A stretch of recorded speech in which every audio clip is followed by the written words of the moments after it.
liters, 2.48. 2.48. Yun yung haba ng lamesa. 44. 44 din.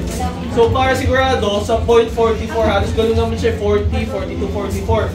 Ang average talaga doon, mga 42, 43. Pero i-compute na natin sa 44. So, 2.48 times 0.44. Okay.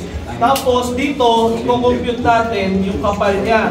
Dito may iba tayo. Kanina puro meters tayo. Dito, ang gagamitin natin is millimeters. So, 60 millimeters times 60. 60 talaga. Ilan na lumalabas sila? 65.47. Liter na yan, 65.47. Ngayon, i-compute natin kung ilang balde. So, sa isang balde, may 12 liters tayo. 12 liters, divide by 12. 5.45. Yan. So, yan yung baldeng gagamitin natin. 5.45. Ang balde natin dyan is 5 lang. Mamaya na yung isa. Tumalo. So, simulan muna natin sa 5 balde. O, nag-gets nyo ba kung paano mag-compute? Yes. Of course, kung mas maliit yung cap nyo, mas malaki yung kahoy nyo, mas konti yung gagamitin nyo. Tsaka kung mas manipis yung kahoy nyo, mas manipis yung, mas konti yung gagamitin yung resin. Okay? So, dito naman tayo. Clear na clear. Hindi ka tulad nung kanina, yung resin part A natin, medyo rounding, medyo maputi. Ito talagang crystal clear. Okay, kaya liquid crystal yung tawag namin sa kanya. Next is, lalagyan na natin siya ng kulay. Pwede siya clear, pagka binuhos natin siya clear na clear. Pero kami, lalagyan natin ngayon ng kulay. Kada bilhin nyo kasi ng isang balde, may libre kayong isang buong ganito. Isang buo. Ang tawag dito, dye. So may dye kayong kasama, isang buo. Pagka ginamit yung isang buo, sobrang blue niya. Kung gusto nyo ng blue na blue, mas madami kayong gagamitin. Kami gusto namin, tamang blue lang, yung blue sa labas, nakita nyo, yung semi-see-through pa din siya, pero may dye siya. So ang gagawin namin is, gagamit tayo ng syringe. Yung syringe, malalaman natin kung ilang ml na yung gagamitin natin. Okay? So ang target natin, kada balde, 2.5 ml. Okay? So hindi natin pwedeng lagyan ng kahit na anong solvent yung mga resin natin. Kaya nakikita nyo, walang amoy siya dahil solventless yung resin natin. So yung 250, kada isang balde, yan yung part A, tapos ito yung part B. Ilang liters siya?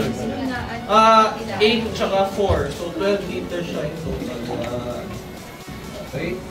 So, i-check yung ibang part A, so 30. I-check mo nga dyan, magpakita mo sa kanila. 11? Oo, ma'am, dun sa kabila pa. Okay. So, basta dapat below 16. 13 is ideal. Anything below okay. 11.4. Okay. So, ito pala muna, habang buhat ko yan, sir. Ito, naka-plastic tape. Para lang hindi siya dumikit. Tsaka yung mga kanto, naka-silicone sealant. Sige, sir. So, titignan nyo din, kasi depende sa kapal. Kung makapal na makapal yung bubuhusan nyo, mas blue na blue siya.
Lima na yan? Pero nandun pa sa loob. Pero Yan, panlima na yan. Baka pang naman to. Kung akin to. Babawasan mo